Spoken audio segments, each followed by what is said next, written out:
شروع اللہ کا نام لے کر جو بڑا مہربان نہایت رحم والا ہے۔ طاسین، یہ قرآن اور کتاب روشن کی آیتیں ہیں، مومنوں کے لیے ہدایت اور بشارت ہے۔ وہ جو نماز پڑھتے اور زکوٰۃ دیتے اور آخرت کا یقین رکھتے ہیں۔ جو لوگ آخرت پر ایمان نہیں رکھتے، ہم نے ان کے اعمال ان کے لیے آراستہ کر دیے ہیں تو وہ سرگرداں ہو رہے ہیں۔ یہی لوگ ہیں جن کے لیے بڑا عذاب ہے اور وہ آخرت میں بھی بہت نقصان اٹھانے والے ہیں۔ اور تم کو قرآن خدائے حکیم و علیم کی طرف سے عطا کیا جاتا ہے۔ جب موسیٰ نے اپنے گھر والوں سے کہا کہ میں نے آگ دیکھی ہے، میں وہاں سے رستے کا پتہ لاتا ہوں یا سلگتا ہوا انگارہ تمہارے پاس لاتا ہوں تاکہ تم تاپو۔ جب موسیٰ اس کے پاس آئے تو ندا آئی کہ وہ جو آگ میں تجلی دکھاتا ہے بابرکت ہے، اور وہ جو آگ کے ارد گرد ہے، اور خدا جو تمام عالم کا پروردگار ہے پاک ہے۔ اے موسیٰ، میں ہی خدائے غالب و دانا ہوں، اور اپنی لاٹھی ڈال دو۔ جب اسے دیکھا تو اس طرح ہل رہی تھی گویا سانپ ہے، تو پیٹھ پھیر کر بھاگے اور پیچھے مڑ کر نہ دیکھا۔ حکم ہوا کہ موسیٰ ڈرو مت، ہمارے پاس پیغمبر ڈرا نہیں کرتے۔ ہاں، جس نے ظلم کیا پھر برائی کے بعد اسے نیکی سے بدل دیا تو میں بخشنے والا مہربان ہوں۔ اور اپنا ہاتھ اپنے گریبان میں ڈالو، بے عیب سفید نکلے گا، ان 2 معجزوں کے ساتھ جو 9 معجزوں میں داخل ہیں۔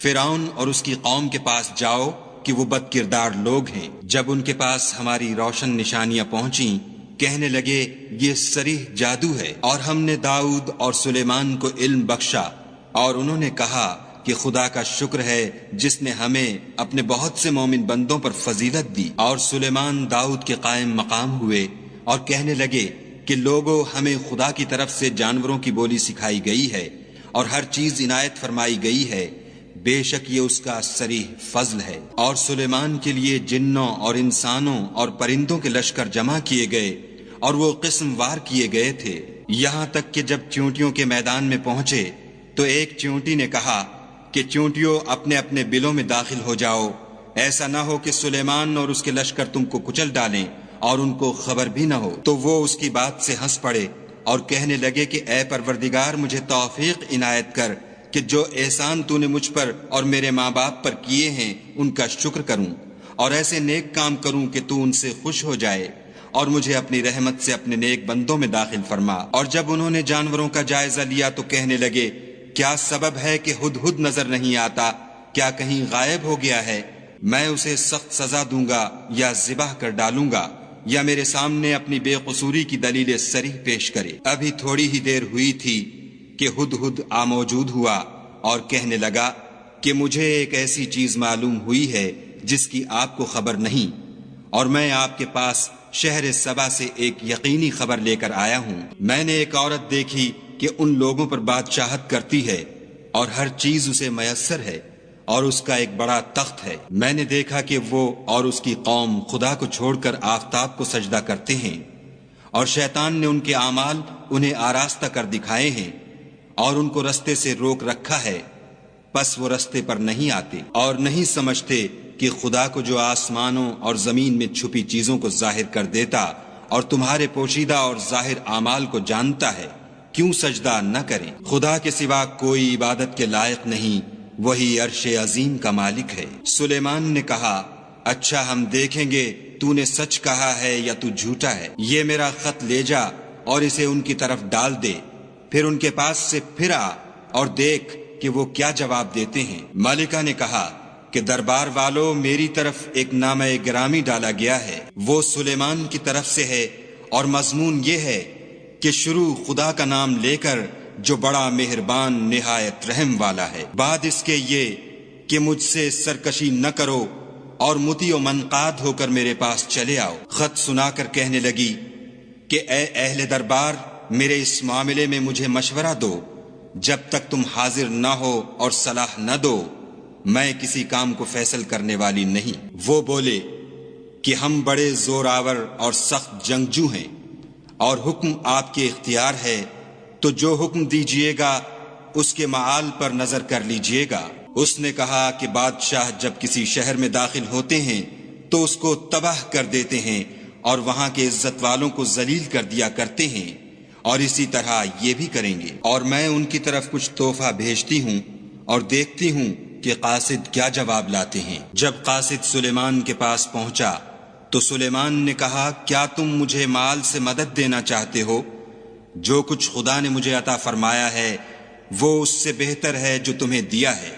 حقیقت یہ ہے کہ اپنے تحفے سے تم ہی خوش ہوتے ہوگے۔ ان کے پاس واپس جاؤ، ہم ان پر ایسے لشکر لے کر حملہ کریں گے جن کے مقابلے کی ان میں طاقت نہ ہوگی، اور ان کو وہاں سے بے عزت کر کے نکال دیں گے اور وہ ذلیل ہوں گے۔ سلیمان نے کہا کہ اے دربار والو، کوئی تم میں ایسا ہے کہ قبل اس کے کہ وہ لوگ فرما بردار ہو کر ہمارے پاس آئیں ملکہ کا تخت میرے پاس لے آئے؟ جنات میں سے ایک قوی ہیکل جن نے کہا کہ قبل اس کے کہ آپ اپنی جگہ سے اٹھیں میں اس کو آپ کے پاس لا حاضر کرتا ہوں، اور مجھے اس پر قدرت بھی حاصل ہے اور امانت دار بھی ہوں۔ ایک شخص جس کو کتاب الہی کا علم تھا کہنے لگا کہ میں آپ کی آنکھ کے جھپکنے سے پہلے اسے آپ کے پاس حاضر کیے دیتا ہوں۔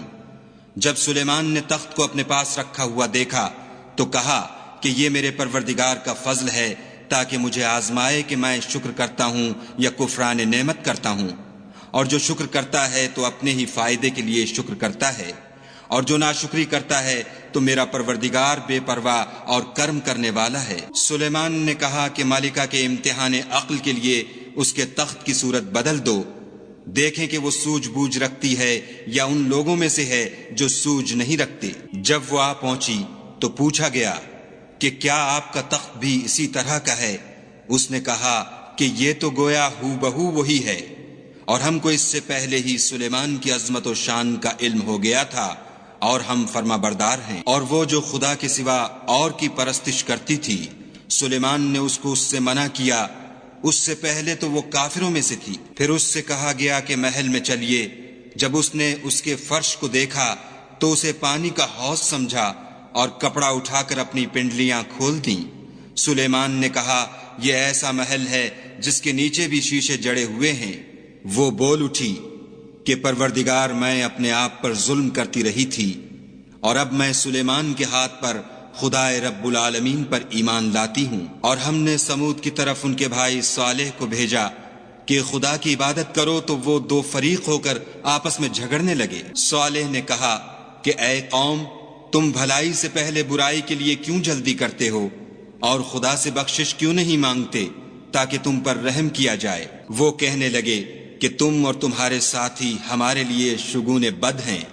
صالح نے کہا کہ تمہاری بدشگونی خدا کی طرف سے ہے، بلکہ تم ایسے لوگ ہو جن کی آزمائش کی جاتی ہے۔ اور شہر میں 9 شخص تھے جو ملک میں فساد کیا کرتے تھے اور اصلاح سے کام نہیں لیتے تھے۔ کہنے لگے کہ خدا کی قسم کھاؤ کہ ہم رات کو اس پر اور اس کے گھر والوں پر شبخون ماریں گے، پھر اس کے وارثوں سے کہہ دیں گے کہ ہم تو اس کے گھر والوں کے موقع ہلاکت پر گئے ہی نہیں، اور ہم سچ کہتے ہیں۔ اور وہ ایک چال چلے اور ہم بھی ایک چال چلے، اور ان کو کچھ خبر نہ ہوئی۔ تو دیکھ لو کہ ان کی چال کا انجام کیسا ہوا۔ ہم نے ان کو اور ان کی قوم سب کو ہلاک کر ڈالا۔ اب یہ ان کے گھر ان کے ظلم کے سبب خالی پڑے ہیں۔ جو لوگ دانش رکھتے ہیں ان کے لیے اس میں نشانی ہے، اور جو لوگ ایمان لائے اور ڈرتے تھے ان کو ہم نے نجات دی۔ اور لوط کو یاد کرو جب انہوں نے اپنی قوم سے کہا کہ تم بے حیائی کے کام کیوں کرتے ہو، اور تم دیکھتے ہو کیا تم عورتوں کو چھوڑ کر لذت حاصل کرنے کے لیے مردوں کی طرف مائل ہوتے ہو؟ حقیقت یہ ہے کہ تم احمق لوگ ہو۔ تو ان کی قوم کے لوگ بولے تو یہ بولے، اور اس کے سوا ان کا کچھ جواب نہ تھا کہ لوط کے گھر والوں کو اپنے شہر سے نکال دو، یہ لوگ پاک بننا چاہتے ہیں۔ تو ہم نے ان کو اور ان کے گھر والوں کو نجات دی، مگر ان کی بیوی کہ اس کی نسبت ہم نے مقرر کر رکھا تھا کہ وہ پیچھے رہنے والوں میں ہوگی۔ اور ہم نے ان پر مہ برسایا، سو جو میں ان لوگوں پر برسا جن کو متنبع کر دیا گیا تھا برا تھا۔ کہہ دو کہ سب تعریف خدا ہی کو سزاوار ہے، اور اس کے بندوں پر سلام ہے جن کو اس نے منتخب فرمایا۔ بھلا خدا بہتر ہے یا وہ جن کو یہ اس کا شریک بناتے ہیں؟ بھلا کس نے آسمانوں اور زمین کو پیدا کیا، اور کس نے تمہارے لیے آسمان سے پانی برسایا؟ ہم نے، پھر ہم نے اس سے سرسبز باغ اگائے۔ تمہارا کام تو نہ تھا کہ تم ان کے درختوں کو اگاتے؟ تو کیا خدا کے ساتھ کوئی اور بھی معبود ہے؟ ہرگز نہیں۔ بلکہ یہ لوگ رستے سے الگ ہو رہے ہیں۔ بھلا کس نے زمین کو قرارگاہ بنایا اور اس کے بیچ نہریں بنائیں اور اس کے لیے پہاڑ بنائے، اور کس نے دو دریاؤں کے بیچ اوٹ بنائی؟ یہ سب کچھ خدا نے بنایا، تو کیا خدا کے ساتھ کوئی اور معبود بھی ہے؟ ہرگز نہیں، بلکہ ان میں اکثر دانش نہیں رکھتے۔ بھلا کون بے قرار کی التجا قبول کرتا ہے جب وہ اس سے دعا کرتا ہے، اور کون اس کی تکلیف کو دور کرتا ہے، اور کون تم کو زمین میں اگلوں کا جانشین بناتا ہے؟ یہ سب کچھ خدا کرتا ہے، تو کیا خدا کے ساتھ کوئی اور معبود بھی ہے؟ ہرگز نہیں، مگر تم بہت کم غور کرتے ہو۔ بھلا کون تم کو جنگل اور دریا کے اندھیروں میں رستہ بتاتا، اور کون ہواؤں کو اپنی رحمت کے آگے خوشخبری بنا کر بھیجتا ہے؟ یہ سب کچھ خدا کرتا ہے، تو کیا خدا کے ساتھ کوئی اور معبود بھی ہے؟ ہرگز نہیں۔ یہ لوگ جو شرک کرتے ہیں، خدا کی شان اس سے بلند ہے۔ بھلا کون خلقت کو پہلی بار پیدا کرتا پھر اس کو بار بار پیدا کرتا رہتا ہے؟ اور کون تم کو آسمان اور زمین سے رزق دیتا ہے؟ یہ سب کچھ خدا کرتا ہے، تو کیا خدا کے ساتھ کوئی اور معبود بھی ہے؟ ہرگز نہیں۔